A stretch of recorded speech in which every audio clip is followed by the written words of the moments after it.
Estimados y estimadas, damos inicio al seminario con la charla de Germán del Sol. Esta se ve en la pantalla, espérenme, voy a...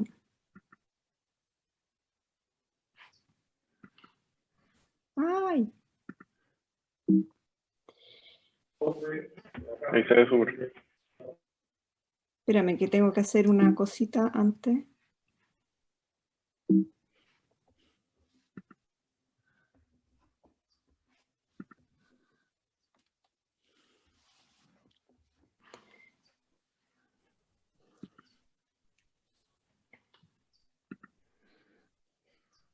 Espérame un segundo.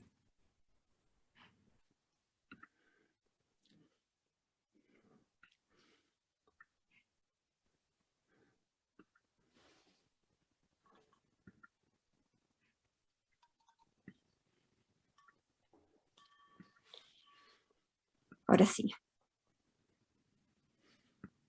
¿Ven la pantalla? Sí, pero no se ve en pantalla completa. Todavía no la voy a compartir en pantalla completa porque tengo que ver otra cosita que tengo al lado.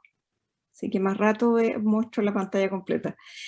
Esta charla con Germán, que le damos las gracias por estar aquí, tiene un formato distinto a las anteriores, porque la modalidad no es una charla que el arquitecto viene y nos conversa sobre sus proyectos, sino que se ha basado como en una conversación. El día de ayer nos juntamos y yo le expuse cuáles eran algunas ideas que había pensado sobre la charla y obviamente que encontramos que habían otras muchas mejores. Germán, nuestro Premio Nacional del 2006 de Arquitectura, a la generación nuestra nos mostró cómo diseñar la arquitectura y la experiencia del ocio en el sur de Chile, valorando lo que se miraba como algo nuevo. Nos enseñó a resignificar los espacios, como un baño, un pasillo, un fogón, a trabajar la madera como con una visión contemporánea, a unir el interior con el exterior diseñando en sus diferentes escalas.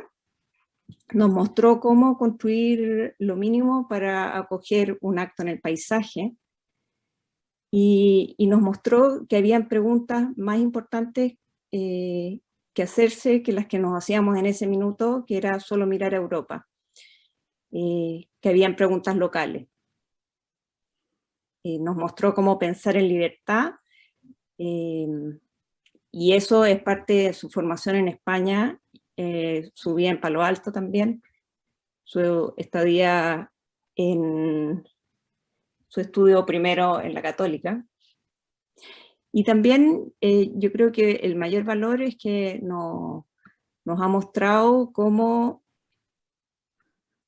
nos hizo aparecer la Patagonia, porque la Patagonia no era chilena, era como una invención de Argentina que llegaba como desde Buenos Aires hasta la Patagonia, pero aquí también teníamos.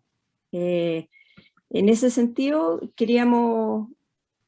No le pusimos el nombre antes a esta charla, y la charla es de visitar 3 experiencias en el paisaje chileno, y lo que me dice Germán es que hay que hacerlo todo pensado, que todo está relacionado para poder pensarse, comparar, como decía su profesor catalán Óscar Busquets. Germán, muchas gracias, te damos la bienvenida y empieza esta conversa. Poco, ¿Sí? yo querría agregar algo, Germán, Sí. perdón. Germán, para mi generación como arquitecto, no solo fue el que nos mostró la Patagonia, sino que fue el que dio el puntapié inicial para internacionalizar la arquitectura chilena con el pabellón de Chile en Sevilla, que fue un cambio, no sé, cuántico en la relación de la arquitectura chilena en el discurso internacional. Eso quería decir. No, y ayer hablando... Bueno, dale. no, sigue, Carolina. No, Está mucho mejor lo que dicen ustedes que lo que voy a decir yo.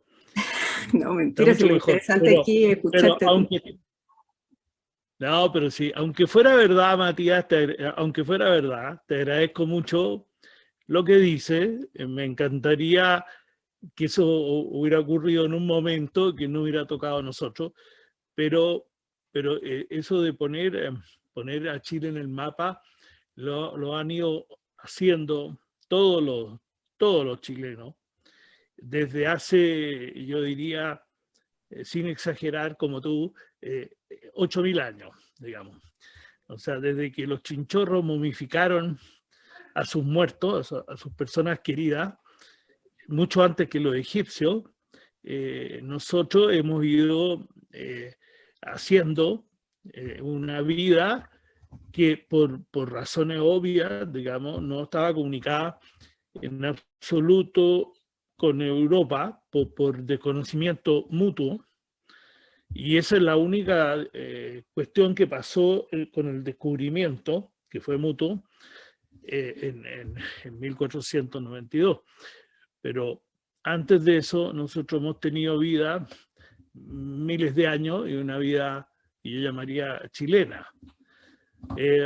Bueno, pero se me olvidó agradecerle a ustedes, a Matías Klotz, a Carolina del Campo, a Maximiliano, a todos, a la Pilar Urrejola por estar ahí, a la Nicole, que además me ha ayudado en todo esto. O sea, la Nicole debería hablar ahora.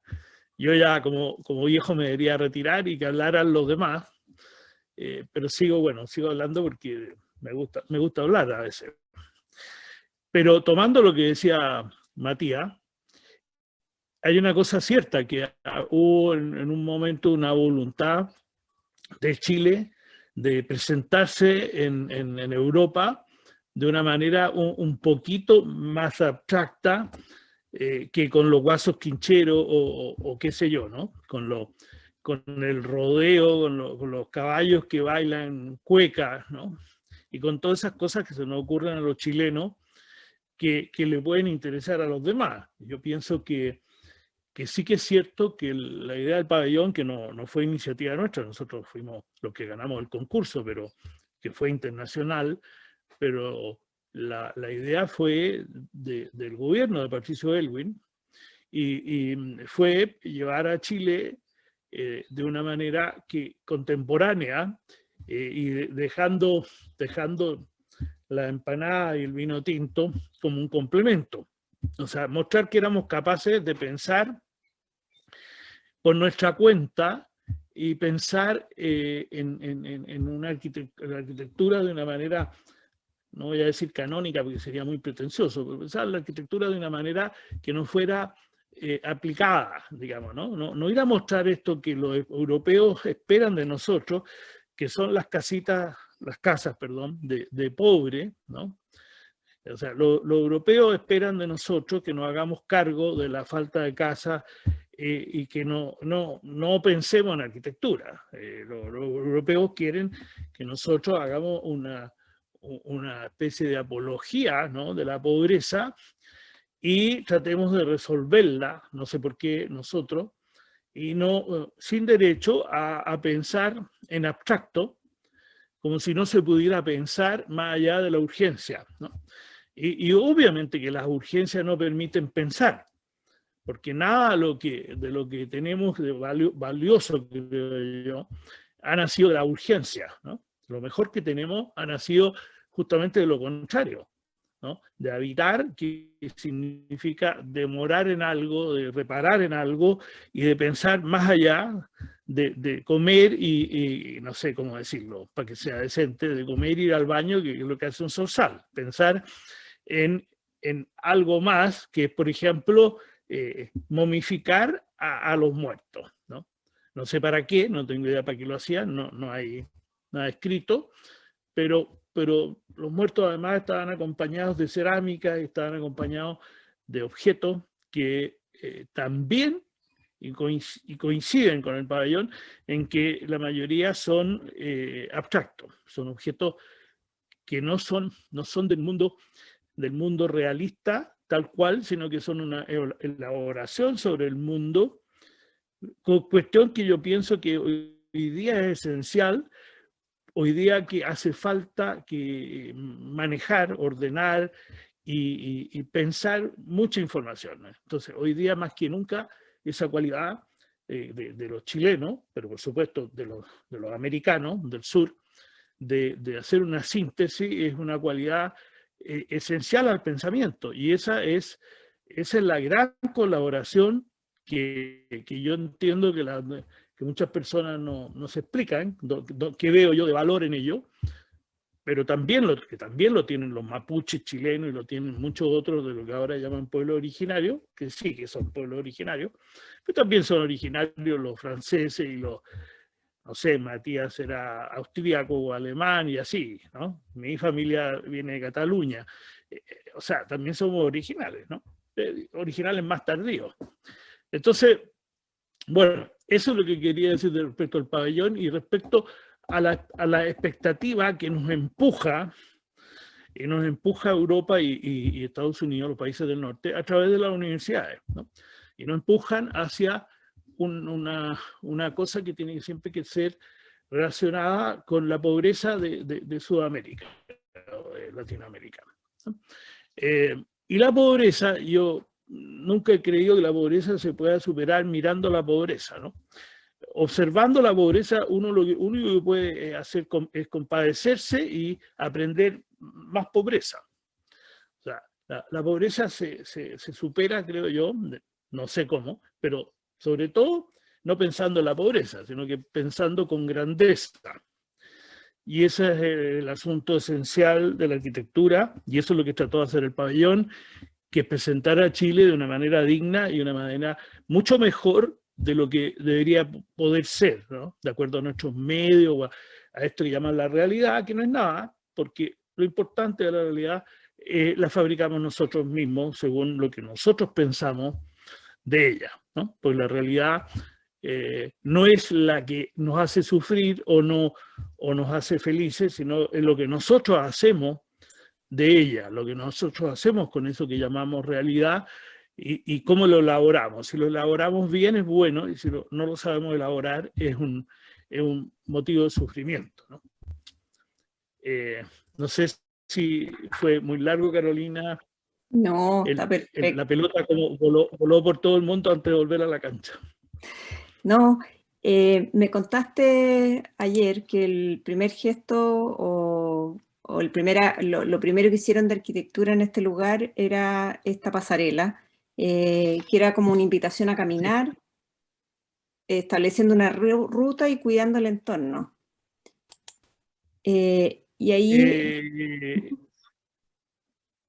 Sí, o sea, es mucho más que eso. Tú lo elegiste y me pareció una selección muy buena, muy iluminada, digamos, porque esa primera pasarela resume lo que para nosotros, en este caso una obra que yo hice con José Cruz, era el habitar. El habitar era detenerse, o sea, dejar de vagar y detenerse, demorar en algo, reparar en algo, y para eso hace falta por lo menos, a lo menos, un suelo propio, que no sea el puro suelo natural que brinda en este caso el parque, es el lago Pehue, al fondo están los cuernos del Paine.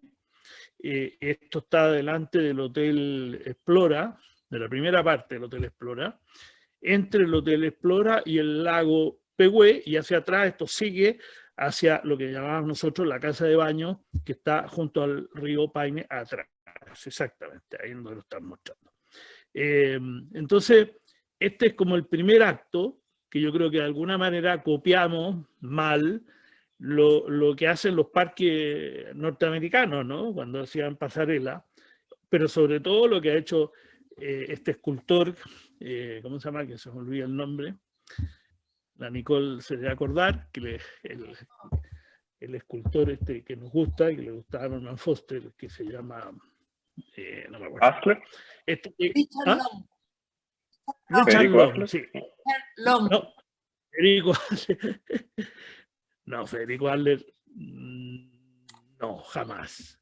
No, Richard Long, no, Federico Adler, y el otro que hizo los barcos, unos buques piratas en la esquina de Apoquindo con Las Condes, tampoco. No, Richard Long, un escultor abstracto, que se llama. Que además trabaja con los materiales que están en el lugar. Entonces, él hace unas líneas con las piedras que encuentra y hace como el primer gesto de habitar, que es hacer algo que vaya más allá, sencillamente, de que uno esté ahí y de sus necesidades, o sea, digamos, necesidades no quiero decir de ir al baño, sino que de alojar en una carpa, etcétera, sino que extiende eso aún más allá, ¿no es cierto? Que por supuesto, repito, aunque repita, digamos, está más allá de la puro sobrevivir, ¿no? Entonces, que es algo, un gesto que uno diría totalmente innecesario, que es lo principal de los humanos, ¿no? No se puede decir hombre, hay que decir hombre, mujer y ello. Ya, de esos, esto es lo que va mucho más allá de nosotros, nosotras y ellos. Entonces, eso es el habitar.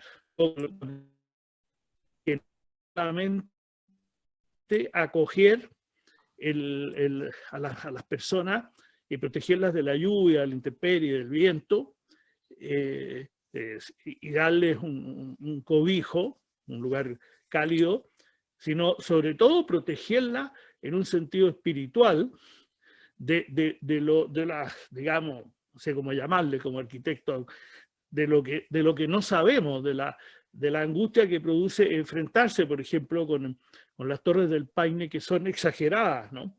Son unos cerros que no son tan altos, pero que son muy parados, y porque las diferencias de altura que hay ahí en el lago, entre el lago y la punta, por ejemplo, de los Cuernos, puede ser que sean 2.000 metros o 2.500 metros, pero como se dan en ese lugar, se produce ahí una geografía exagerada que es muy devastante para el espíritu. Es decir, uno se siente mucho más que mojado o frío, uno se siente delante de un precipicio, de un abismo, pero de un abismo, y perdonen que sea ciútico, un abismo como del ser, ¿no? Y eso es lo que la arquitectura viene a salvar, ¿no? Es decir, bueno, estamos de este lado. Y por eso entonces venimos nosotros y ponemos unos forros de madera con unos pilares que me acuerdo que mi socio encontraba folclóricos, pero yo tenía muchas ganas de poner, para desear, porque no podía ser todo tan lijado, porque nosotros no somos Peter Zumthor. Entonces podía esto tener unos pilares y podía tener esos sillones de vaca que hizo un arquitecto chileno que se llamaba Gabriel... Rodríguez Arias, para una casa de Neruda, y que se lo fabricó Muebles Sur. Esos sofás que están ahí son históricos, ¿no? Lo hizo Germán Rodríguez Arias, así se llama el arquitecto, para la casa de Neruda, y se lo fabricó Muebles Sur, y Muebles Sur, gracias a la Nicole, no hizo una copia para el hotel, ¿no? Hacía copias, y yo creo que aún lo sigue haciendo.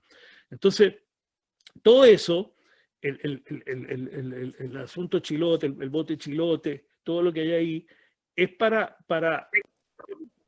recogernos, ¿no es cierto?, en ese interior, que no es solamente una protección.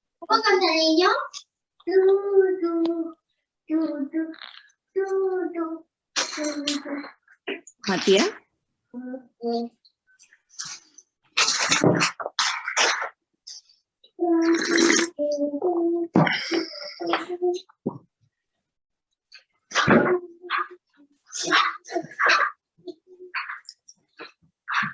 Aquí se presentó lo inesperado.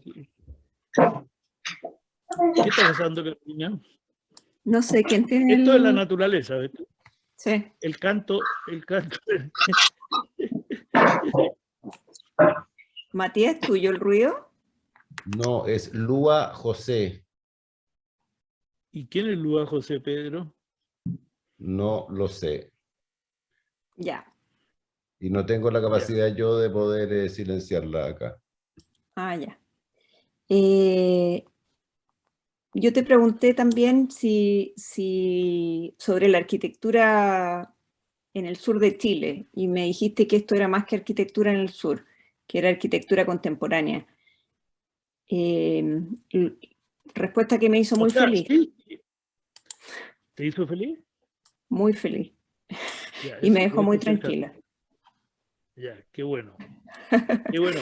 Claro, porque lo que pasa es que no es que haya una arquitectura del sur, sino que hay una arquitectura apropiada para cada momento y cada lugar, que es lo que estábamos conversando con Matías, que me pareció una pena que los alumnos y demás y profesores que están mirando no lo hayan visto, porque la explicación de Matías del proyecto que está haciendo en la viña, ahí en Apalta, es lo mismo que yo podría o trataría yo de decir de este hotel que está en las Torres del Paine. O sea, que uno toma el paisajismo no es la naturaleza, el paisajismo es la relación que los hombres y mujeres y ellos establecemos con la naturaleza. Entonces, el paisajismo es el modo con el cual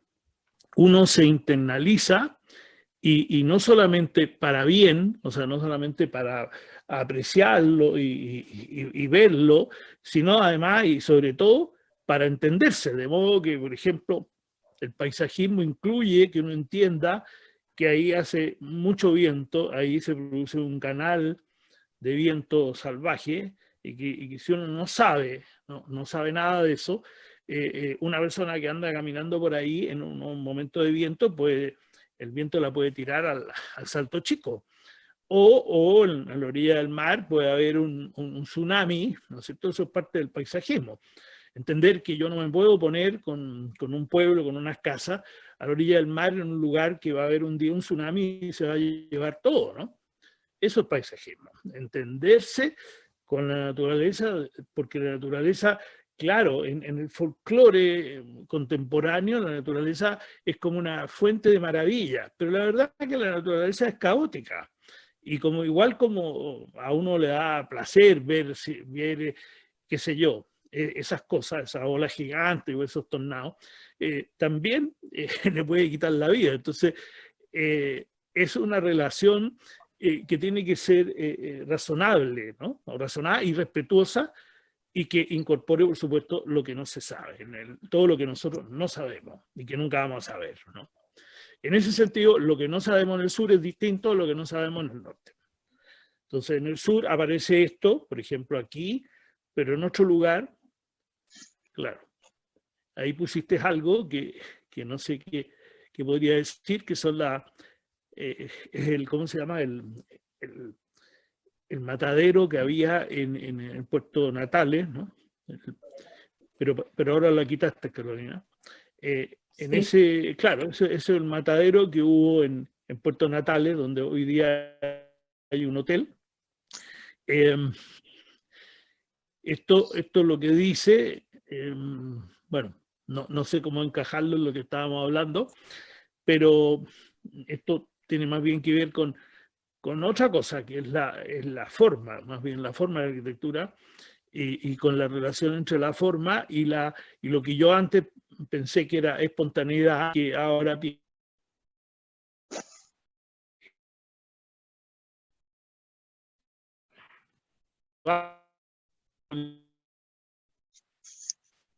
una producción de ovejas de Magallanes, de esa zona, cerca de Torres del Paine, y tenía, por lo tanto, entonces, espacios intermedios donde podían trabajar con los corderos, que son muy fuertes de olor y qué sé yo, y de polvo, tienen mucho polvo. Entonces podían trabajar sin pelarse de frío y sin volarse, pero al mismo tiempo ventilado. Entonces, este tipo de espacio intermedio que aparece aquí, entre estar afuera y estar adentro, es la inspiración que yo tuve para hacer otro hotel, distinto al que hice con José Cruz en el lado del lago Pehue, que fue el Hotel Remota, donde nosotros yo dije, bueno, ahora quiero hacer un hotel en que uno esté a mitad de camino entre estar afuera y estar adentro, o sea, no esté completamente afuera para no estar expuesto no solamente, como digo, a los elementos, a la naturaleza o a los vientos, al frío, sino también a esa sensación de angustia, y por otro lado, estar suficientemente expuesto para que lo bueno de esa intemperie ocurra, ¿no? Pero siempre estar en una posición más cerca de la arquitectura que del tipo que va acampando. Yo he acampado toda mi vida. Ahora mismo había una persona aquí que parece que estaba presente, que era mi compañero de paseo de niño, que era Federico Gili, con quien recorrimos a Chile entero a pie, caminando y con mi mochila. Pero cuando uno hace eso, uno vive casi solamente de sobrevivir, ¿no? En cambio, con la arquitectura uno puede descansar de eso, dejar de preocuparse, y uno puede entonces observar con esa libertad que da la protección, que no es solamente física, sino que espiritual, de la arquitectura. Es el sentido de un templo, de una plaza o de lo que sea. El sentido común, quiero decir, que tienen los distintos elementos. Pero sin mirar la arquitectura como arquitectura chilena, sí pones el ojo en este tipo de cosas, en los elementos como de la arquitectura sin arquitecto, como tú mismo me dijiste. Pero lo que me dijiste que me pareció muy relevante era que lo importante no era que era sin arquitecto, sino que tenía una carga cultural, y eso era lo que hacía que la arquitectura sin arquitecto fuera increíble. Entonces, más que mirar la arquitectura como un hecho físico, había que mirar la cultura de los lugares.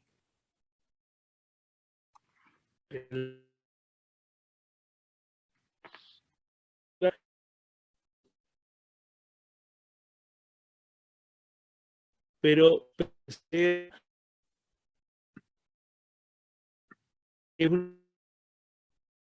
cantar canciones, ¿no es cierto?, sin necesidad que pase por la parte racional del cerebro, ¿no? Uno se aprende un ojo de en los lagos, se lo aprende de memoria, no tiene que racionalizarlo, decir, mira, Violeta Parra quería explicar que había dejado su cuerpo repartido, ¿no?, por Chile. Entonces, que un ojo de en los lagos, el otro quedó en Parral, ya, eso es lo que uno piensa, pero en realidad uno esa cultura la va absorbiendo directamente. Y la arquitectura mucho más, porque las personas no tenemos por qué pensar racionalmente en la arquitectura. Nosotros vivimos en la arquitectura, entonces no nos damos ni cuenta. Y eso, entonces, lo repetimos, lo replicamos, y eso es lo que yo veo. Entonces, cuando yo hice el Hotel Remota en Puerto Natales, yo quería que tuviera relación, porque aquí me da risa, la izquierda no es...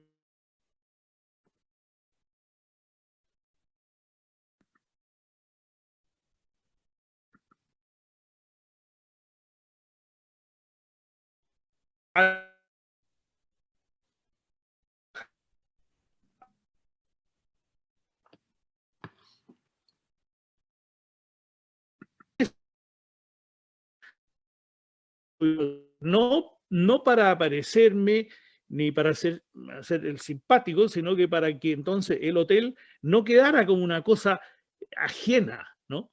Como una cosa, un platillo volador que había llegado ahí a tierra. Porque el otro día vi un programa que me pareció bien, y no voy a explicar por qué, porque para qué no podemos ni pelar ni alabar así, pero vi un centro de biología marina que hay en Montemar, que es uno de los primeros edificios que yo vi de niño, porque yo veraneaba ahí, mi abuelo tenía una casa en Montemar, ahí frente a la playa de Cochoa. Y eso que los arquitectos nos fascina, ese centro de biología marina, yo lo encontré siempre un horror y lo sigo encontrando un horror. Es un horror, pero que nos gusta, porque es un horror como con diseño, con unas patas en forma de triángulo, ¿no es cierto?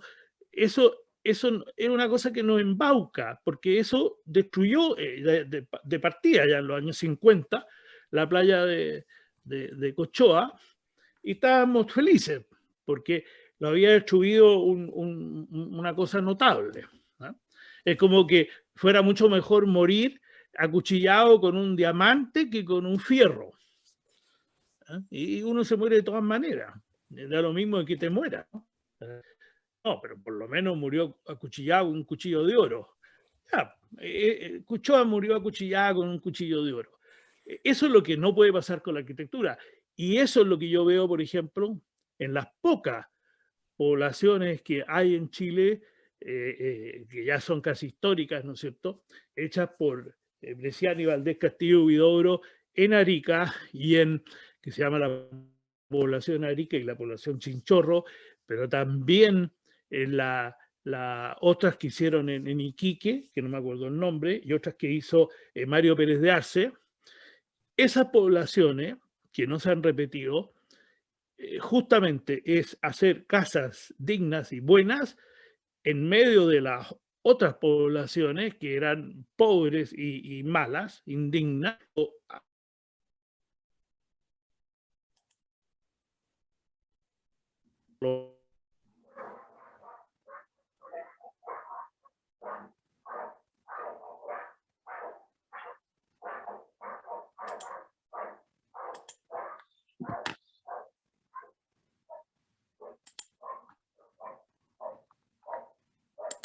Germán. Va a tirar para arriba toda la esquina, pero no va a conversar, no va a ser un elemento que pueda ser positivo, ¿no?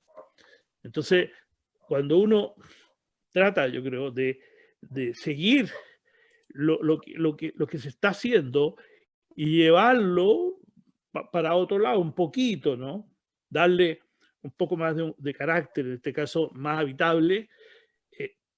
Esto permite que este asunto vaya transformándose en una explicación de la naturaleza, que es lo que yo llamo paisajismo, o llamaría paisajismo.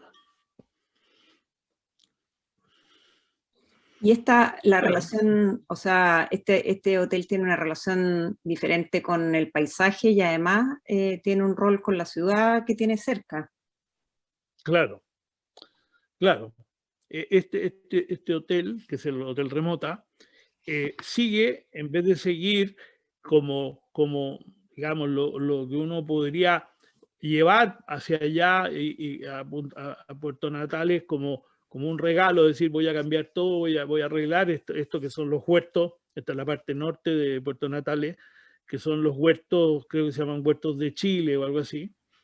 Claro, en vez de llegar allá con un proyecto que negara la existencia de los huertos con unas casas que muchas son estilo como la dehesa, ¿no es cierto? Unas casas así como chilenas, como a 6 aguas, ¿no? Con teja, mezclada con todo, ¿no? Entonces yo dije, ya, ¿de qué me agarro aquí? ¿De qué me agarro aquí para pertenecer y para no acusar como a los demás de hacerlo mal, ¿no? Entonces, más bien que en esta foto de la izquierda no se ve claro, no se ve tan claro como yo lo veía y lo veo. Yo dije, me fijé que en esta como pradera que hay a pie de estos cerros de atrás, que no recuerdo cómo se llaman, que son muy altos, muy parados, esta pradera, por esa pradera han corrido unos riachuelos que han hecho unos tajos en el suelo que producen una sombra negra, ¿no? Entonces yo vi que había muchas rayas en dirección entre los cerros de la derecha y el mar, el canal de mar que está a la izquierda, ¿no? Entonces yo dije, bueno, voy a hacer eso, voy a repetir la sombra, y el pasto que estaba en el suelo lo subí a la cubierta para que siguiera existiendo parte de de esa pradera de pastos nativos, ¿no? Que son pastos degenerados, digamos. Y la plaza central, que es el aglutinante, lo que reúne el hotel, quedó tal cual como estaba, y le agregamos una mentira piadosa, que fueron esas piedras, como si fueran piedras llevadas por los glaciares, de esas piedras que se llaman piedras, no se llaman rodantes, se llaman piedras o rocas errantes, ¿no? Entonces pusimos esas rocas errantes que son como un reflejo de lo que hay más allá, y eso hace que cuando uno esté ahí, las casas aisladas de los huertos de Chile, creo que se llaman, como digo, parezca todo un pueblo medio disperso en un tono bien desordenado, pero que si uno ordenara, uno se pondría en absoluta oposición, ¿no? Entonces esto se ordena un poquito más, o sea, algo se opone, pero algo también, en algo se reúne. Bueno, y podría hablar mucho rato y sería muy aburrido. Ya, y esto es el interior que he tratado que sea un interior que como a medio camino entre adentro y afuera, donde entre el sol y haga incluso calor los días de sol. Hay un lugar que le llamamos la playa, que tiene los ventanales muy altos, y en fin, es eso, es algo que es un interior que uno se imagina que podría estar en un galpón de esquila, ¿no? Un poquito arreglado. De modo que uno no quede muy lejos de la realidad, porque el hotel, si no, de repente se puede convertir en una especie de torre de oro, ¿no? Una torre aislada de todo, en que la realidad, eso se veía en una película que me pareció muy buena por eso, que se llamaba Perdidos en Tokio o Lost in Translation, creo que se llama. Ahí uno veía cómo una arquitectura en Tokio podía no tener nada que ver con nada, y dos personas que estaban ahí no tener nada que ver una con otra ahí, ¿no? Una especie de relación amorosa basada en no tener ninguna relación, y no tener ninguna relación tampoco con el contexto ni con lo que le iba pasando. Eso es lo que yo querría que el paisajismo evitara. ¿Y cuál es el rol como en tu obra? ¿Y estos dibujos? Oye, estos dibujos, qué divertido. ¿Quién hizo estos dibujos? No sé, yo creí que eras tú. ¿Y cuál dice remota abajo? Sí, esto es un gráfico de lo que era el Hotel Remota. De lo que era el Hotel Remota, sí. Pero no es previa, porque... Sí, pero lo que es curioso es que es previo. Sí, pero es que la letra es muy buena, no es como letra mía. No sé quién hizo esto. No, porque está muy bien dibujado. Yo no dibujo tan bien. Yo lo hice, pero yo no lo dibujé. O sea, yo dibujo plano. Pero ¿Cuál yo es así, el rol a mano, entre el pensar y el dibujar? ¿Cuál es tu herramienta? el dibujo. Yo pienso a través del dibujo. O sea, bueno, yo podría explicar eso, pero es larguísimo, ¿no? Pero yo empiezo haciendo, tengo la hoja en blanco, entonces digo, ya hago como quien dice un cuadrado, ¿no? Entonces digo, ya, aquí voy a hacer, en este cuadrado tengo que hacer el hotel.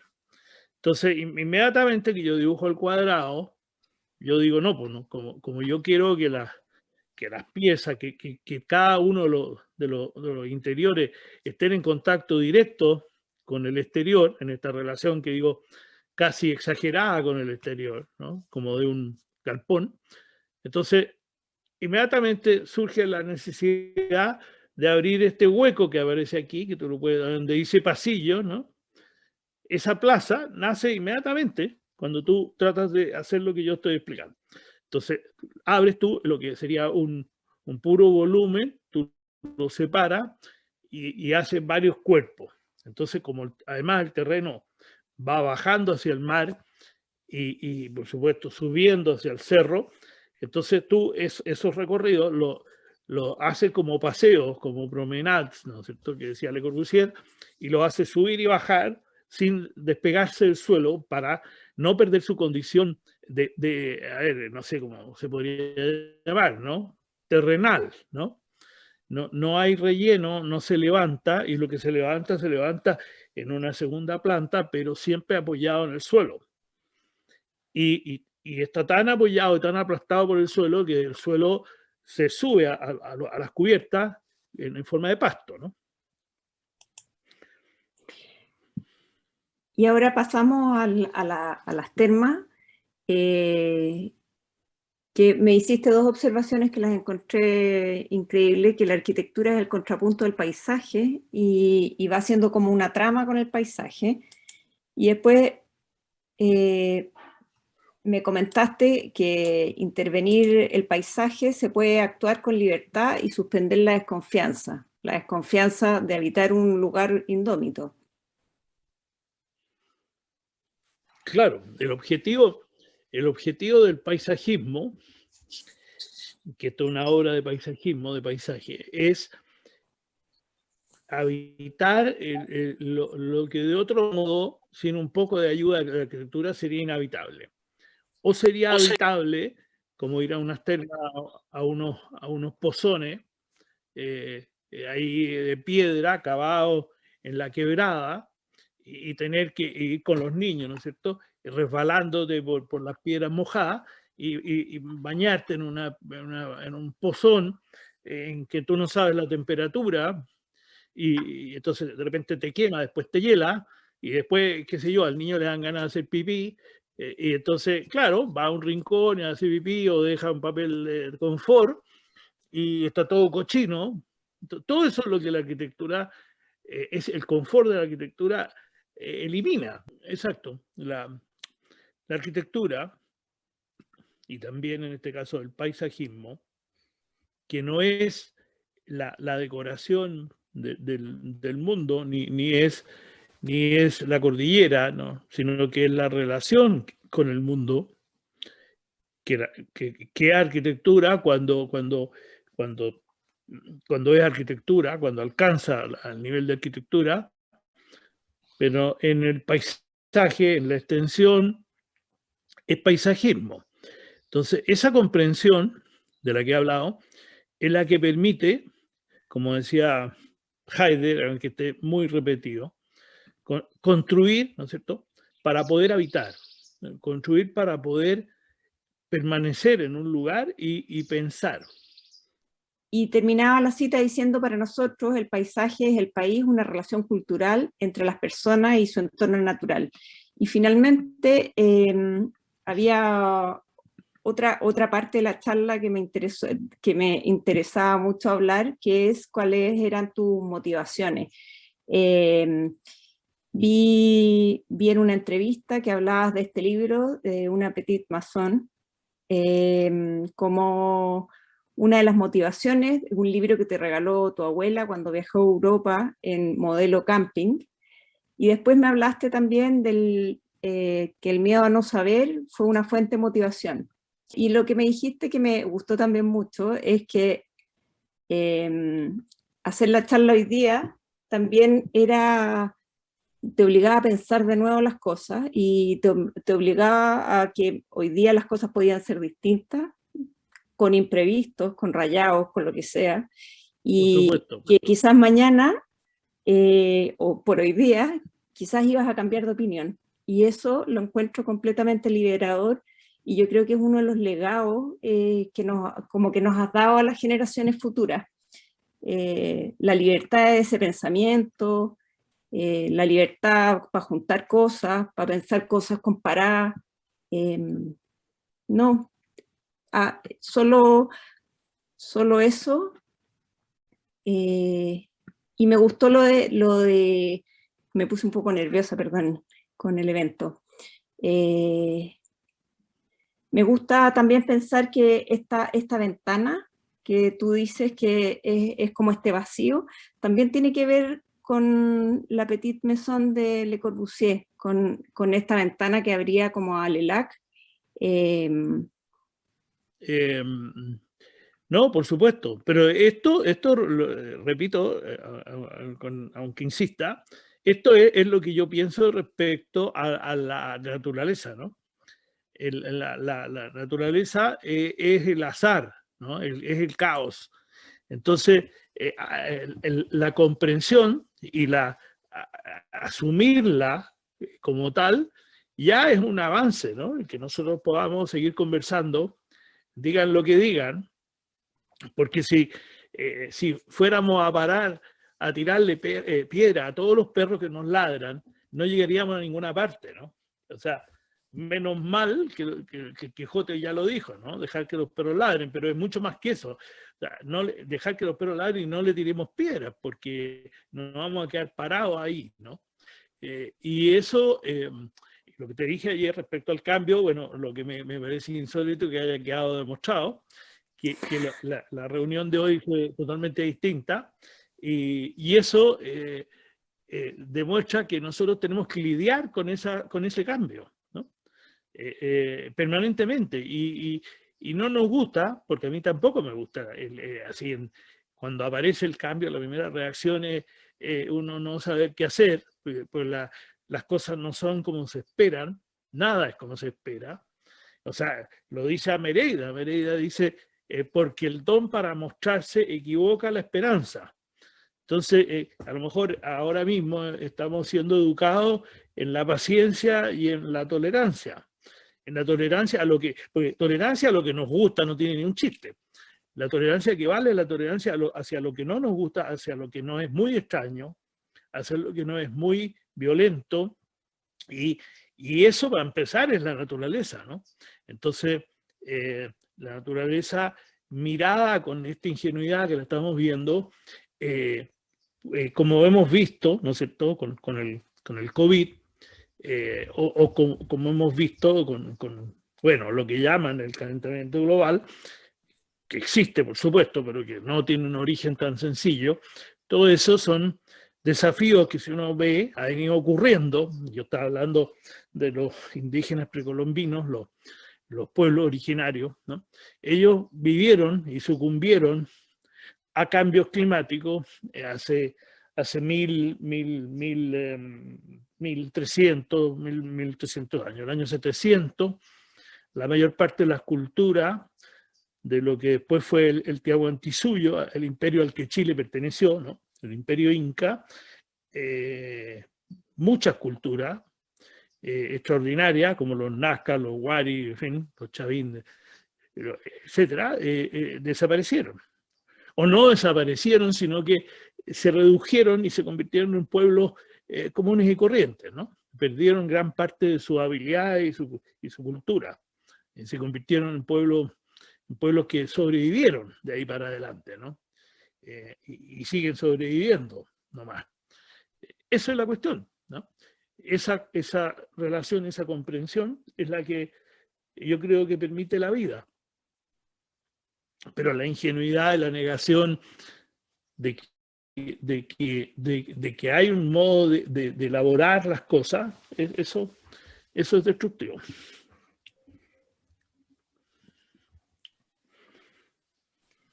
Gracias, Germán.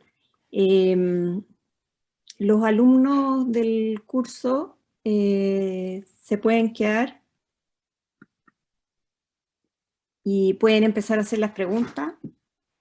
Prendan la cámara, eso sí, para hacer las preguntas a Germán, por favor.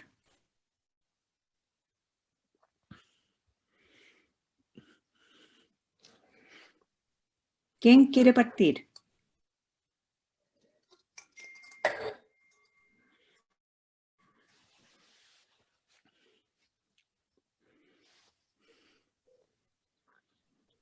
Yo quería hacer un comentario como, primero que nada, muchas gracias a Carolina y a Germán por la charla. Da lo mismo lo que pase, siento que aprendí mucho como en este espacio. Esa es mi acotación. Gracias, Ignacio. Muchas gracias. ¿Quién quiere partir con las preguntas?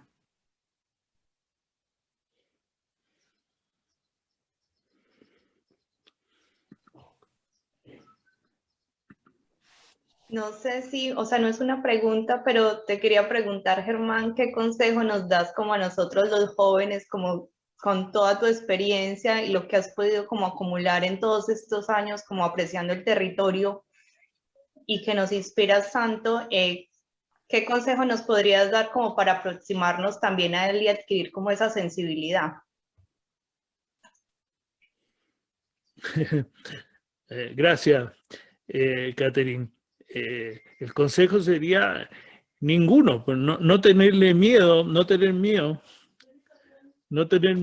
y hacer, ¿sí? No tener miedo a la curiosidad y descubrir las cosas que te interesan. Y claro, y si uno es arquitecto, tener paciencia, mucha paciencia, y acostumbrarse a no necesitar mucha plata, o sea, a vivir con el cinturón más apretado y concentrarse en lo que uno quiere hacer. Porque si uno se quiere ganar la vida con la arquitectura, lo más probable es que no se la gane y que se vea forzado a hacer obra de mala calidad. Porque el trabajo del arquitecto hoy día por lo menos no paga la cantidad de tiempo que hay que dedicarle, ¿no? Entonces se paga la arquitectura mal hecha y está bien, o sea, no digo que seamos unos héroes, sino que creo que Miguel Ángel dijo que donde hay belleza no puede haber utilidad, ¿no? Donde uno descubre belleza, donde uno está contento trabajando, no puede además hacer un gran negocio como sería el narcotráfico, el tráfico de armas, porque sería muy injusto, ¿no? Que los arquitectos ganáramos como narcotraficantes y lo pasáramos regio. Entonces, hay que de alguna manera tener eso claro, no confundirse. Y si uno tiene ganas de ganar más dinero, dejar la arquitectura, no hay ningún problema, no hay obligación. Pero consejo ninguno, no tener miedo, tener confianza en la vida. ¿Sí? La vida te va a traer lo que tú necesites, ¿no? En la medida que no desistas, ¿no? Que tengas paciencia. Que tengas paciencia, que no desistas y que sigas.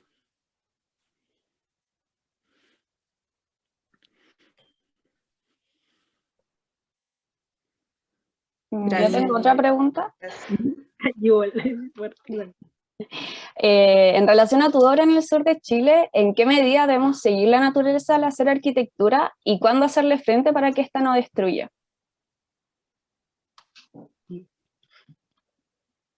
Me perdí. A ver, perdona. ¿Me puedes repetir? Porque se me confundió una cosa con la otra.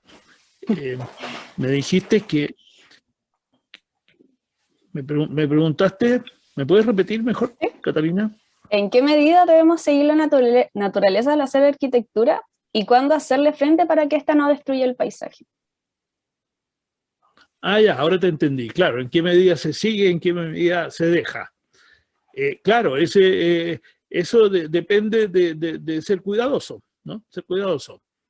Respetar lo que te parece esencial, pero también, no digo defenderte, sino que tomar, o sea, hacer no sé cómo, canalizar las fuerzas de la naturaleza que uno puede, hasta donde uno puede, para que no haya para que no sea una fuente destructiva, ¿no?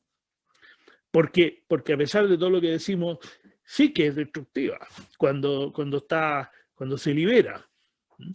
Entonces, no podemos ser ingenuos, ¿no? No podemos pensar que podríamos vivir, como piensan lo de la ecología muy profunda, que podríamos vivir en la Tierra sin hacer nada, ¿no? Eso yo no lo veo posible, ni deseable. Entonces, no hay que tenerle tanto asco no digo, claro, hay que tener mucho cuidado con la construcción, hay que tratar de no construirlo todo, ¿no? Ojalá no pavimentemos el mundo completo y nos demos cuenta que hemos destruido todo lo que estamos tratando de cuidar, pero tampoco ser beatos respecto a la conservación de algo que pueda ser, como decía, no solamente peligroso desde un punto de vista físico, sino que desde un punto de vista emocional, ¿no? Que, por ejemplo, lo que ha pasado con el COVID, la actitud ante el COVID, que yo lamentablemente tengo que decirlo, para no ser hipócrita, a mí me parece una sobrereacción en que se esparce el miedo y se trata de decir que si nosotros tomamos ciertas medidas, hacemos ciertas cosas, esto no va a ocurrir. Esto ha ocurrido muchas veces, ha muerto mucha gente, y se puede paliar, pero no es cuestión solo de nuestra reacción. O sea, va a seguir pasando y no podemos controlarlo todo, ni podemos dejar de usar la ciudad, no podemos estar encerrados, ¿no?, para siempre, por los peligros. Porque ahora los médicos han agarrado vuelo y en vez de ocuparse de sanar las enfermedades que tenemos, entonces ahora los médicos están preocupados de lo que ellos llaman muy bien la precaución o la medicina no sé cómo se llama, previsional, o no sé cómo se llama, que se trata de prever. Entonces a uno todas las semanas le dicen todo lo que le puede pasar. Y eso, claro, es infinito, todos los males que nos pueden venir, todas las enfermedades, todos los virus, todos los hoyos en que nos podemos caer, entonces mejor no caminar por la calle. Claro, esa tendencia exagerada es muy peligrosa. O sea, hubo aquí en Chile, la familia de mi abuela murió casi toda en el año, no me acuerdo, 24, 23, por ahí, ¿no? En la epidemia de gripe que le llamaban española. Y claro, lo que decidió mi bisabuelo, parecido a lo que está pasando ahora, fue no dejarla salir nunca más y no dejar que se casara hasta que se muriera.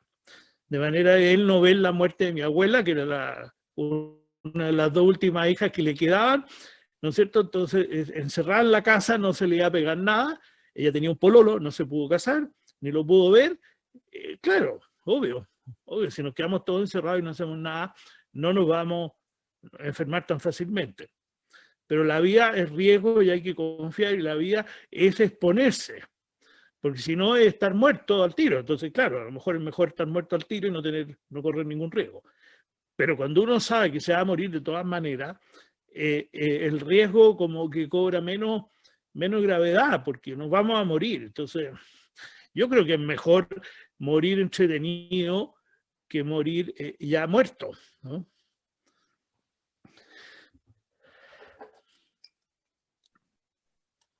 Completamente de acuerdo. ¿Hay alguien? Yo tenía una pregunta.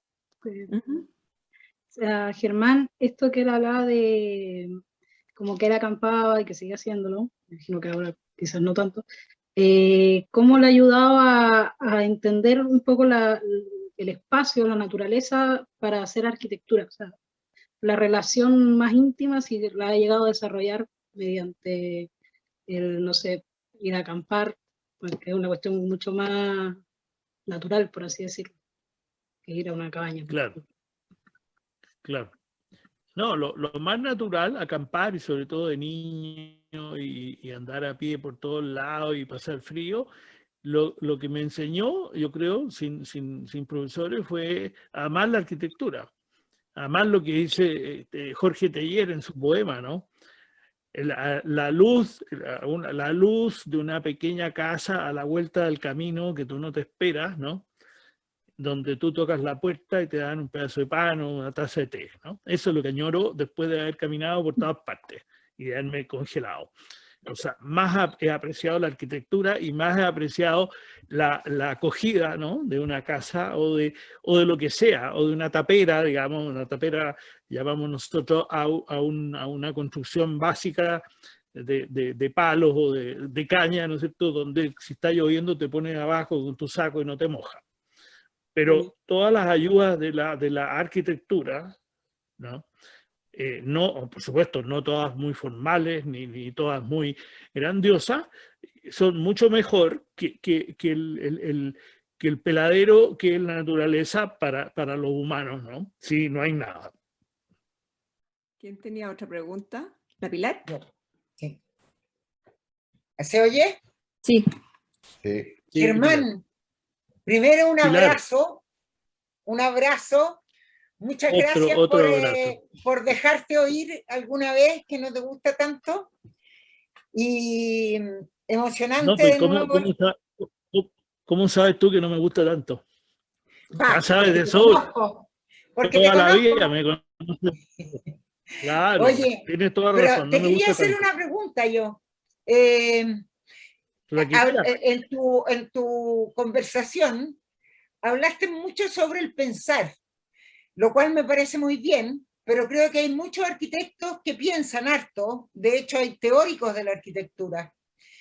Pero me gustaría que nos contara, y me imagino que para los alumnos, y por lo menos para mí es muy bonito, que contaras un poco como pensar la arquitectura, teorizar sobre la arquitectura. Como digo, lo hacen muchos, pero no todos tienen una especie de talento creativo. Seguramente me vas a decir que tú no lo tienes, pero no me digas lesera. ¿Por qué no me explicas qué es lo que te pasa en ese momento, digamos, cuando estás dibujando? Porque no estás solo pensando, estás de alguna manera armando algo nuevo que yo creo que no viene solo del pensamiento, porque habemos mucho que podemos pensar, pero no necesariamente podemos hacer como con esa, no sé, sencillez, talento, lo que sea.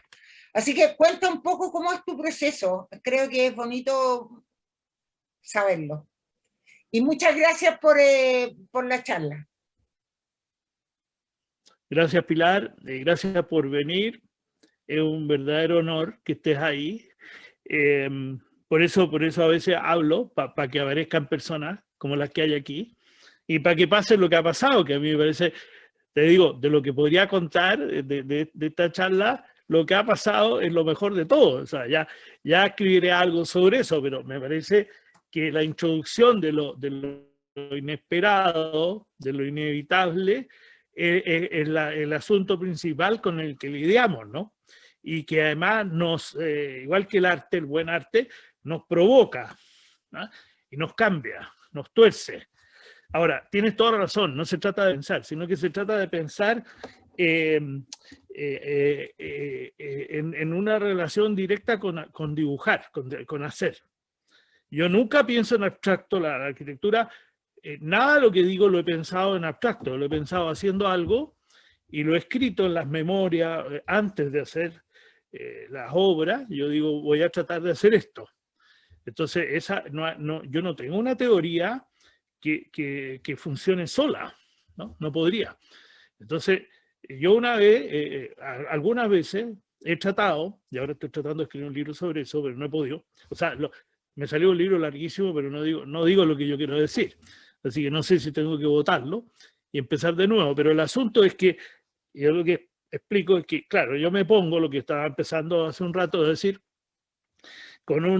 ponte tú, con un papel blanco, no muy grande, que lo pueda abarcar la mano, o sea, de un tamaño de, qué sé yo, de 20 por 30, digamos, ¿no?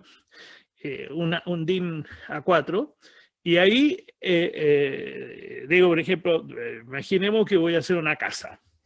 Entonces yo hago un cuadrado y digo, ya, esta casa me han pedido que tenga, qué sé yo, un dormitorio, un baño, una cocina, y cocina, comedor, living, ya. Una cabaña así típica, ¿no? De lo que se trata de hacer ahora. Entonces, tú dibujas eso, apenas has dibujado, sin mayor proporción, ¿no? Donde las 3, 4 cosas, 4 partes, tú empiezas a pensar ya, pero yo quiero, como esta cabaña está en tal lugar, mirando hacia allá o mirando hacia acá, o qué sé yo, o está entre unas rocas, entonces ya, inmediatamente ya esta cabaña está entre unas rocas, no puede ser cuadrada porque las rocas no dejan un espacio cuadrado entre ellas.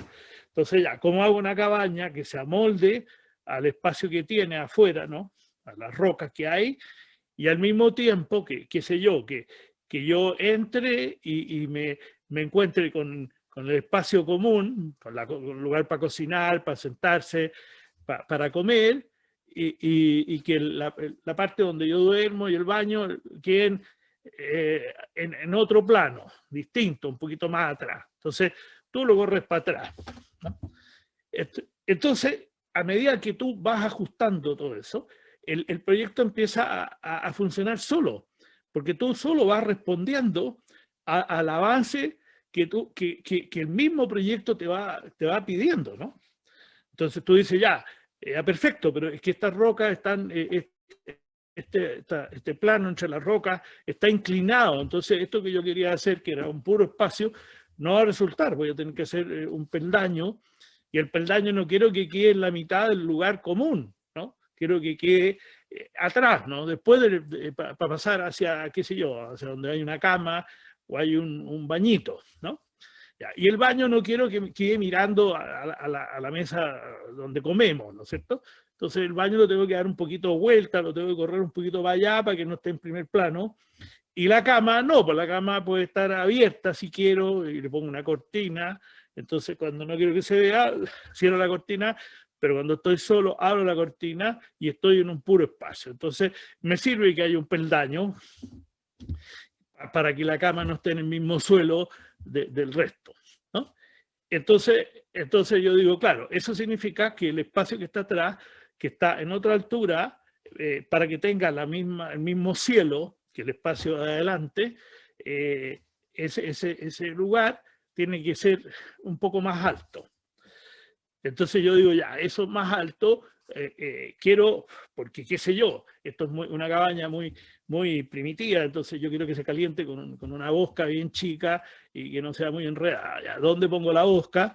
¿Y qué hago para que el techo no sea muy alto al mismo tiempo? Porque si no el calor se va hacia arriba. Y así voy avanzando y le voy agregando capas de significación o de lo que sea, ¿no? Yo digo, ya, entonces, pero esto, claro, la entrada a esto no puede ser como una puerta de 2 hojas, ¿no? Menos una puerta corredera. Entonces, ¿qué hago para que haya una transición entre estar afuera y entrar y estar adentro? ¿Ya? ¿Cómo armo yo esa entrada para que haya, qué sé yo, un arco, lo que a mí se me ocurra, ¿no?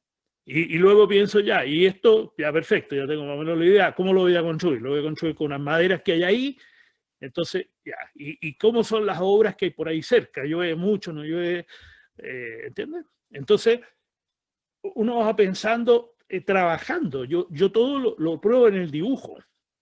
Por eso me dio tanta impresión cuando vi un dibujo que yo creo que no era mío, de lo que yo justamente iba pensando cuando estaba haciendo el Hotel Remota. Alguien que me conoce se lo hizo ese dibujo, pero está mucho mejor hecho de lo que hago yo. Pero yo, claro, yo voy haciendo y yo digo ya, ¿por qué, por ejemplo, hice esas aperturas que eran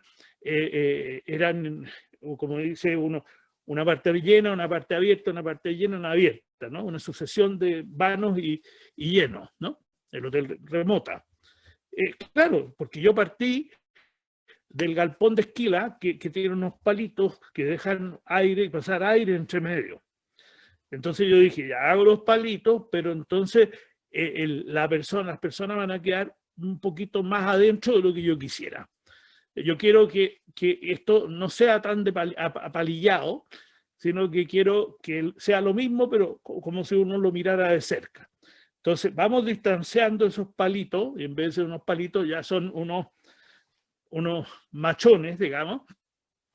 Entonces, además, uno ahí le mete la construcción, uno dice, bueno, esto lo voy a hacer con unas planchas que miden 1,20 metros de ancho. Entonces hago un hueco de 1,20 m y hago un lleno de 1,20 m. Y aprovecho el material y lo forro con una cosa que sea antiagua, por ejemplo, lo que usamos, ¿cómo se llama? ¿Cómo se llama? Estas planchas que son de asfalto, ¿no? Con unas piezas enormes de asfalto para que no se llueva. Ahora, ese asfalto si queda tal cual, es muy ordinario, entonces eso lo pintamos de un color y con eso le dimos una suavidad, le dimos una terminación un poco más amable. Así pienso, no sé si te he explicado. Igual te podría explicar las termas geométricas, ¿no? O sea, uno tiene lo que llamamos nosotros como una especie de demanda de ser algo y va viendo cómo la puede hacer, pero la va probando en el dibujo. Yo no teorizo, o sea, yo dibujo, digo, esto lo voy a hacer así, inmediatamente me doy cuenta que está mal. Y entonces es una cuestión de ir probando y corrigiendo, pero no pensando y dibujando.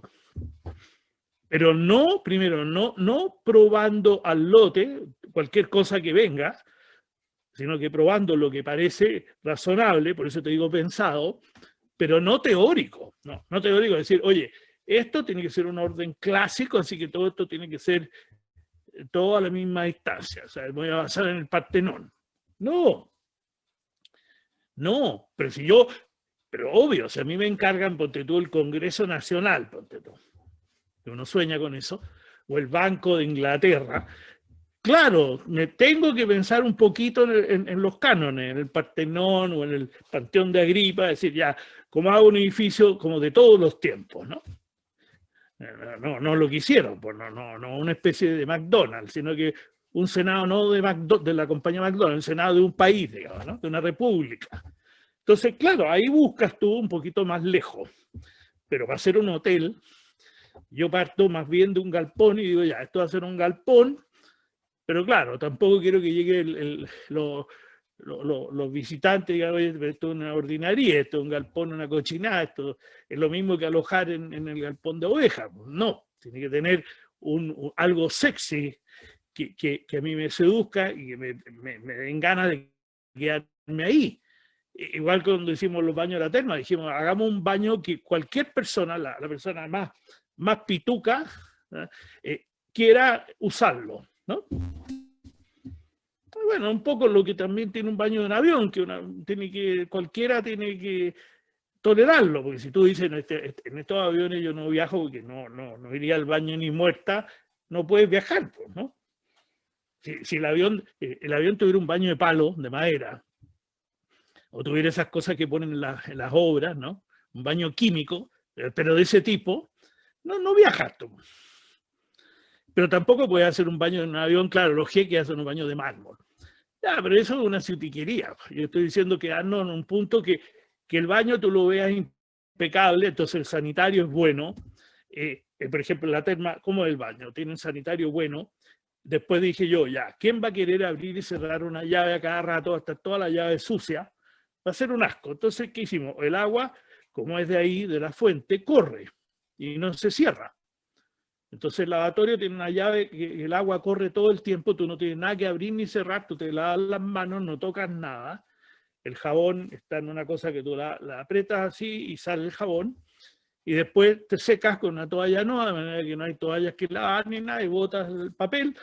Y viene después una persona que limpia lo que queda mojado o no. Pero además un baño en un lugar húmedo sería un baño lleno de humedades, el piso medio húmedo, tú pisarías una cosa dudosa, normalmente tú andas en traje de baño, entonces andas a pie pelado, ¿no? Entonces, ¿quieres tú entrar a un baño medio sospechoso que no sabes tú de dónde es el agua del suelo? No. Entonces uno dice, ya, ¿cómo hago para que el baño se mantenga seco el piso? Bueno, lo hacemos separado para que haya mucha ventilación y entonces se seque solo.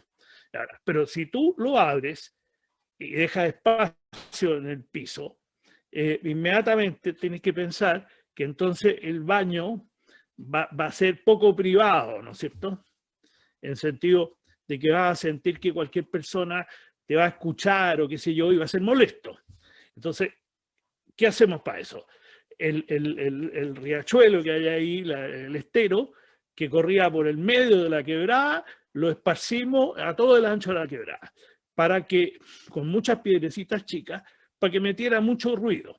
Entonces, eso servía para que los baños tuvieran privacidad, porque tú estás envuelta por el sonido del río, que es muy fuerte, pero también para que los niños que gritan en las piscinas, que en todas las piscinas los niños gritan como locos, no molestar a los demás, porque como el ruido del río es tan fuerte, tú no oyes las conversaciones ni escuchas nada.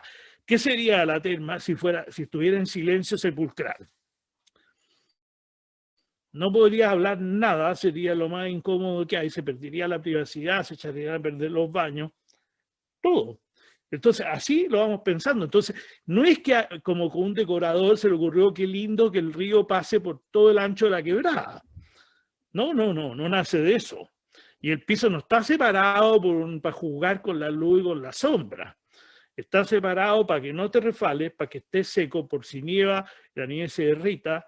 Y además pasa debajo el agua caliente, termal, pasa por debajo de la pasarela y seca la pasarela. Cuando hay nieve, saca la nieve, pero además se esparce, entonces se crea un microclima que hace que todo esté verde y la gente diga, pero ¿cómo está tan verde? Claro, porque nosotros 20 litros por segundo de agua la hacemos circular por 500 metros, entonces hay una cantidad de vapor enorme que es la que ha cultivado, por así decirlo, ha promovido el que las nalcas y los helechos crezcan por todas partes, porque no lo hemos plantado.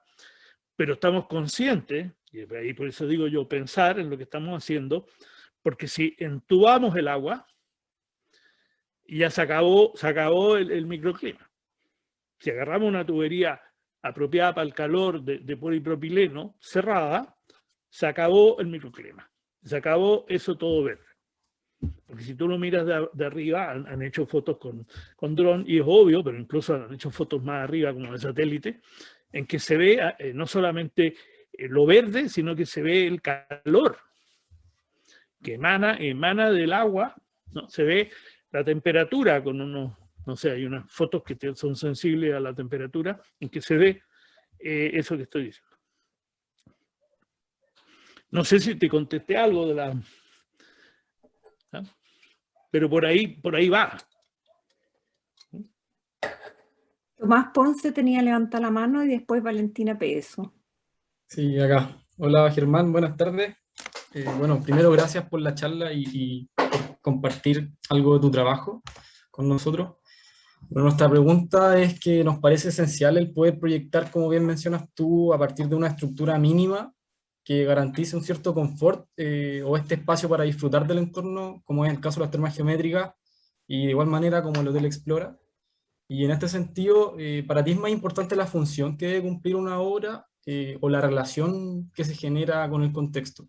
¿O son ambas están relacionadas, ambas están de la mano?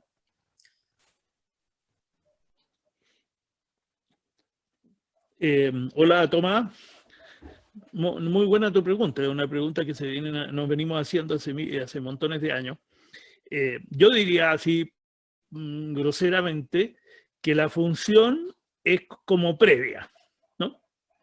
O sea, si una obra no funciona, es decir, una casa, tú no puedes dormir, en el baño no funciona, o la cocina no anda, no se empieza a hacer, sencillamente, no alcanza a un nivel mínimo para que se haga lo principal, que no es eso.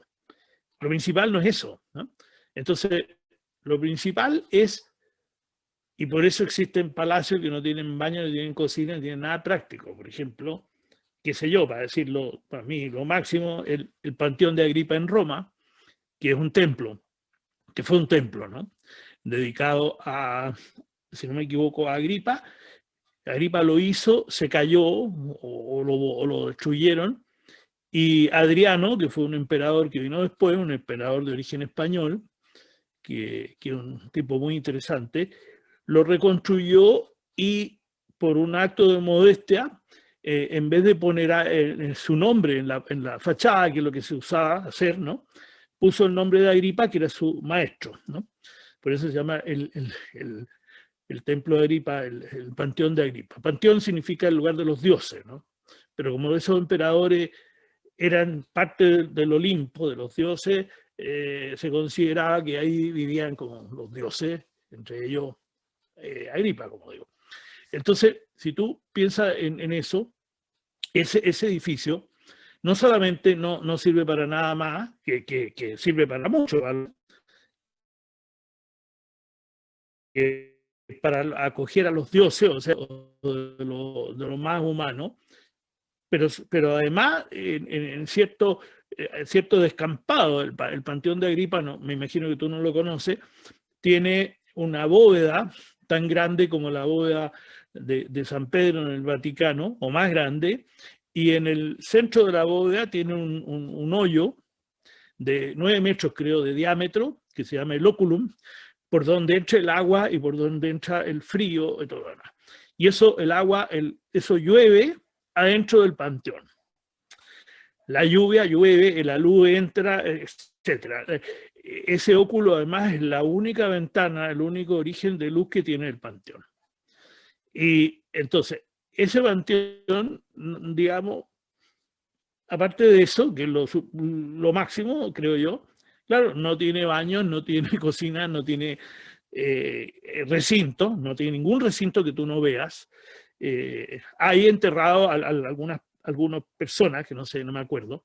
Creo que hay enterrado un músico, así como Mozart, pero no es Mozart. Hay un músico, Verdi, no sé quién está enterrado ahí. Pero está en una tumba, pero no ves otros espacios, no hay otros espacios. Entonces, cuando yo digo de lo que estoy diciendo, me refiero a arquitectura cotidiana, ¿no? No a palacios, no a la arquitectura que tiene una dignidad superior, diría yo, ¿no?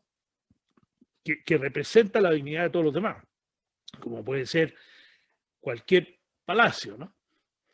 Entonces, me perdí lo que estaba diciendo, pero es eso, o sea, que tiene que funcionar, pero que cuando ya te funciona tu programa, digamos, eso que le gusta mucho a las universidades, que es el programa, que funcione el programa, qué sé yo, ahí recién empieza la arquitectura. Y la arquitectura es todo lo demás, todo lo extra que tú le das a esa casa o a ese edificio para que las personas que viven ahí vean reflejado en ese edificio, en esa casa, su propio esplendor, ¿no? El esplendor que tiene su vida, ¿no?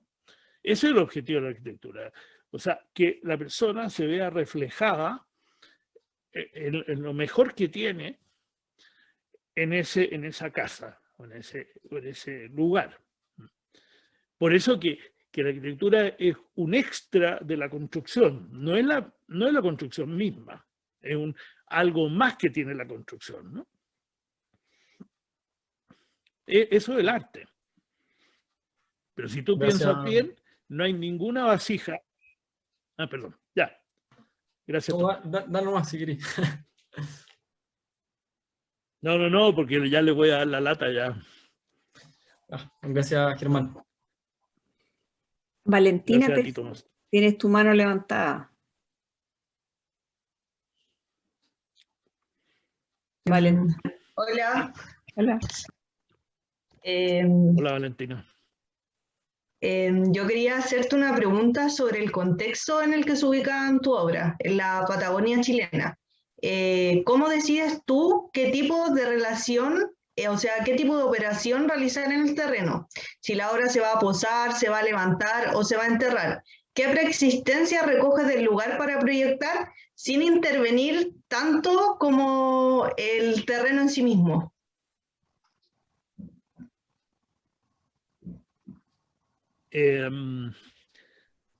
Me pillaste porque,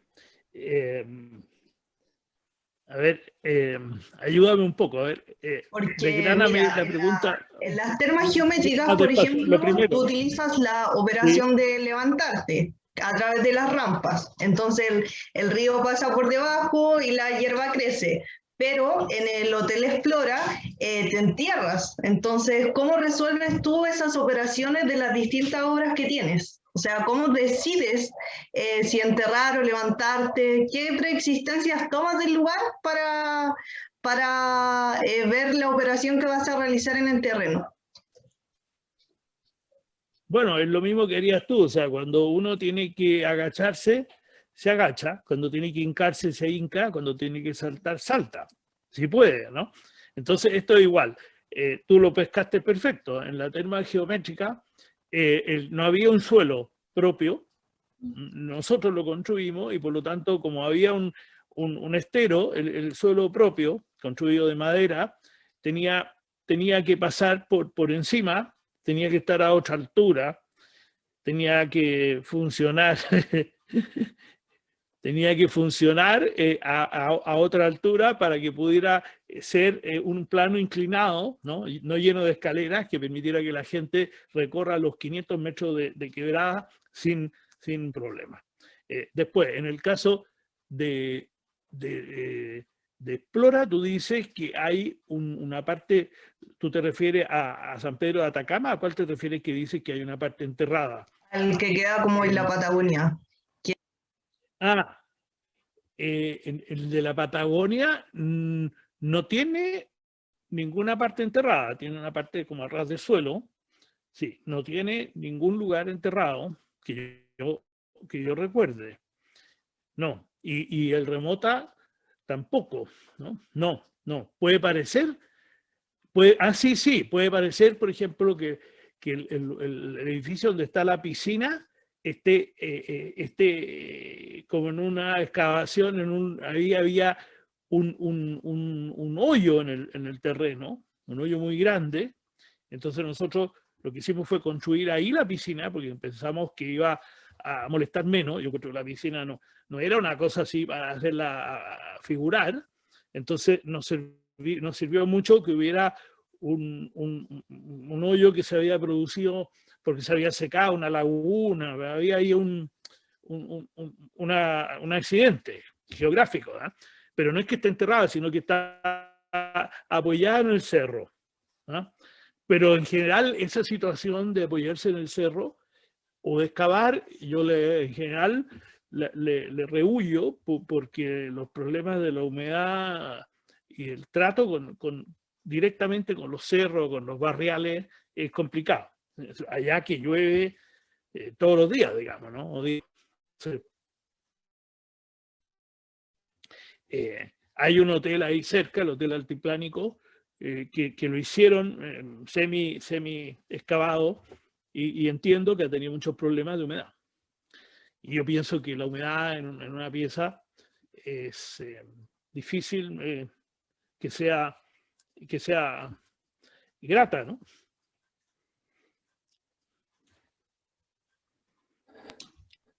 Gracias, Germán. Gracias. Sí, o sea, igual tomaste como la resistencia del terreno, porque a las finales tomaste el hoyo que ya estaba como hecho y utilizaste eso para resaltar tu proyecto dentro de y apoyarlo en. Siempre trato de hacer eso, aprovechar todo lo que hay. Claro, o sea, recoger lo que hay y no tener nostalgia de lo que no hay. Porque uno dice ya, ¿y qué pasaría, no es cierto, si este lugar tuviera vista al mar? No tiene vista al mar. Tiene otras cosas. Entonces, ahí cuando uno, en vez de tener nostalgia de lo que podría haber, ve lo que hay, descubre una riqueza increíble, ¿no? Justamente de sorpresa. Nos dice aquí, esto no va nada así. Y ese hoyo, cuando yo fui a ver el terreno, al principio yo no sabía muy bien qué hacer con él. O sea, era un accidente que en esa pampa no era un accidente muy bonito, ¿entiendes? Era como que hubieran hecho alguna excavación, algo hicieron ahí que lo dejaron botado, ¿no? Era el único lugar del terreno que era como ingrato. Y sin embargo, dio mucho juego.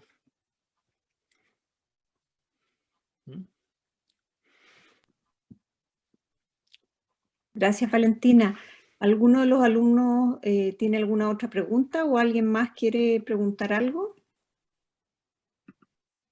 Yo quisiera decir algo. Federico Gili.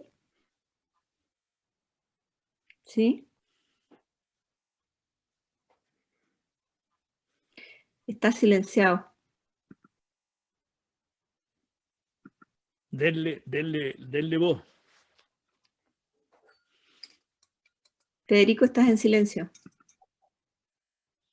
Al estar en esta conferencia a la cual yo soy absolutamente ajeno porque soy médico y asistí porque tenía ganas de ver a Germán, que hace muchos años pero no lo veo, pero tomé conciencia de lo que él hizo conmigo hace 40 años al darme un habitar, digamos, porque la casa donde yo vivo era Isuel. Y y un poco plagiando sus palabras, ha sido fantástico el desarrollo mío y de mi familia y todo lo que se ha logrado dentro de este cobijo. Y nada, y lo quiero saludar, ¿no? Gracias, Germán. Federico, no sabe el gusto que me da verte, y quiero agradecerte, aprovechar de agradecerte no solo que estés ahí, sino que además todo lo que yo he conocido de Chile lo vi contigo. Tú eras el motor de nuestras expediciones, era la energía, así que lo que hicimos juntos fue extraordinario. Para mí fue el descubrimiento de Chile, ¿no? A pie, ¿no es cierto? A dedo, ¿te acuerdas? En unos camiones de cemento a Copiapó. Ya. Más después lo prolongamos navegando, que fue otra mirada también. Así que bueno, espero que lo conversemos en persona para no latear a los alumnos. Además te veo en tu medio, no me digas que estás en directo, o es una foto la que tienes detrás. Una foto de la Concagua, que fue una que yo considero como una proeza, y realmente fue increíble poder llegar a la cumbre, pero llegamos. De hecho nos nevó, ahí estamos en el campamento, una foto muy querida para mí. Ya, no doy más lata. Gracias a todos, y perdonen la intromisión. Gracias, Pete. Gracias, Federico. Muchas gracias. Gusto de verte. Gracias, Federico. Como que ha tenido todo tipo de emociones esta charla, me encanta.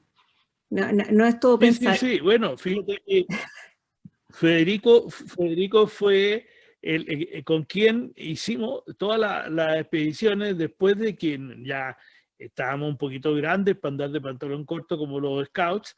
Entonces, y antes que nos empezaron a gustar no, combinado con que nos gustaban las niñas, después de las fiestas partíamos en micro o en camión a cualquier punto, y de ahí subíamos los cerros y hicimos unos paseos extraordinarios que me hicieron a mí conocer y empezar a querer al país, ¿no? Y Federico, lo otro que tiene, que no se lo dije a él, es que a él también, igual que a mí, lo que más nos gustaba, más que la naturaleza incluso, era la cultura, la gente, ¿no? Conversar con la gente, ir a los mercados, conocer o sea, Federico era capaz de golpear en cualquier casa y conversábamos con cualquier persona que hubiera. Nos daban, en ese tiempo había mucha acogida, Chile era mucho más acogedor, creo, y nos daban té, nos daban sopa, nos daban tallerines, y eso a nosotros nos gustaba muchísimo. Es decir, íbamos a los mercados, recorrimos mucho, y después seguí, y aquí, digamos, termino esta lata que a ustedes, pero para mí muy querida, que cuando hicimos el pabellón con José Cruz, fue la oportunidad de reunir las experiencias de Chile con las experiencias que yo había tenido en España y en Estados Unidos.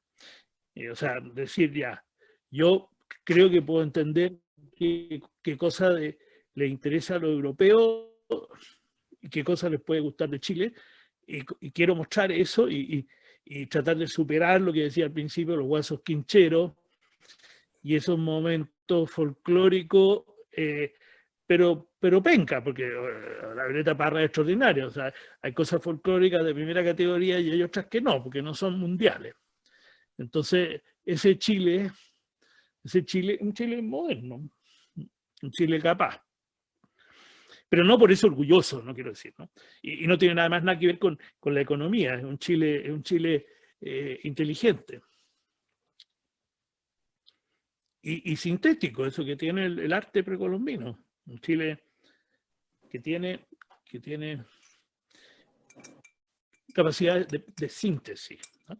Cuyo arte tiene síntesis. No es igual a un arte folclórico corriente. Gracias a que no tenemos 200 años, ni 500, que tenemos 8.000, 7.000. Entonces los pueblos originarios, chuta, hay hartos que ver. que agregar. Germán, queda pendiente mi ida leída. Yo quedé con ganas de ir a ver. Por supuesto, pero yo feliz. Así que vengan. Me colaré a visitarte con la Nicole. Muchas gracias. Feliz. O sea, y arrastren a los maridos, no sé si al tuyo le gusta mucho la arquitectura, pero a Martín por lo menos, arrastrenlo y a Matías. Y al que quiera, el Avilario, feliz, imagínate. No, mi marido ya es como... Hacemos algo. Me vine en el auto escuchándote. ¿Ah? Me vine en el auto escuchándote porque no pude seguir viéndote en la casa, pero te quería agradecer, escucharte de nuevo, siempre es un agrado. Y lo último que quería colgarme de lo que dijo tu amigo, ¿te escucha o no? Sí. Es que tú lográs sacar de las personas grandes ideas, o sea, tanto como te inspirás en el paisaje, o recogís imágenes, o recogís el lugar, o lo sacas a la luz. Tengo los mejores recuerdos de cómo atesoras las personas que vas conociendo en cada cosa y en cada situación. Yo creo que también eso es algo que traspasarle a los estudiantes de tener la capacidad de escuchar a la gente antes de hablar. Y eso se transforma como en un regalo, como dices tú. O sea, siempre hubo de parte de las personas que conocías algo, un aporte importante en tus proyectos. Así que nada, pues eso nomás. Y agradecerte poder escucharte de nuevo. No, yo te agradezco mucho que digas eso, especialmente, Nicole, porque yo tengo mala fama de huraño y de no darle mucha pelota a las personas, y como si yo trabajara como autónomo. Y siempre siento que no agradezco suficiente, así que son varias cosas.